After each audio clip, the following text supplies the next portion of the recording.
ভোজ চতুর্দশীতে 14 শাক খাওয়ার একটি রীতি গ্রাম বাংলায় প্রচলিত রয়েছে এবং হাটে বাজারে কিন্তু বেশ বিক্রি হয় 14 শাক। এখন কোন 14 শাক যে বিক্রি হয় তা কিন্তু আমরা ঠিক বুঝে উঠতে পারি না। আবার পঞ্জিকা দেখি, ভেষজ উদ্ভিদের বই দেখি, সেখানে 14 শাক বলে যেগুলি উল্লেখ করা রয়েছে সেগুলি আমরা অনেকে চিনিই না।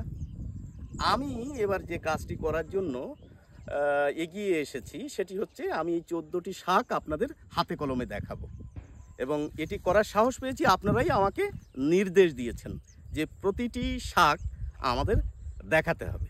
তো আপনারা আমার হাতে যে শাকটি দেখতে পাচ্ছেন এটি একটি অভিনব শাক, এর নাম হচ্ছে জয়ন্তী।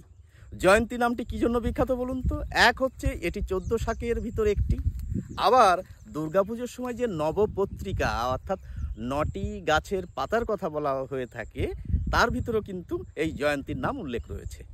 তো আপনারা সেই জয়ন্তী দেখছেন, শুধু আমার হাতের পাশেই যে জয়ন্তী দেখছেন তা নয়, পিছনে এদিকে ওদিকে সব দিকে এই যে বড় বড় গাছগুলো দেখতে পাচ্ছেন এগুলি হচ্ছে সব জয়ন্তী গাছ।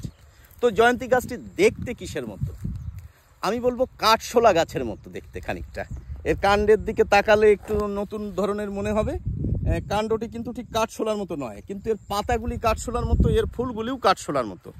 আবার অনেকে বলবেন ধনচে গাছের মতো, সে যাই বলুন না কেন এর পাতা ব্যবহার করা হয় শাক হিসেবে।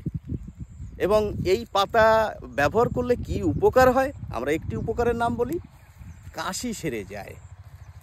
সর্দি কাশি হয় তো, এখন শীতকাল আসছে, তো সেই সর্দি কাশির হাত থেকে রক্ষা পাওয়ার জন্য আমরা কিন্তু এই গাছের পাতা শাক হিসেবে ব্যবহার করতে পারি।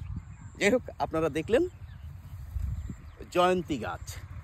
সকলকে ধন্যবাদ।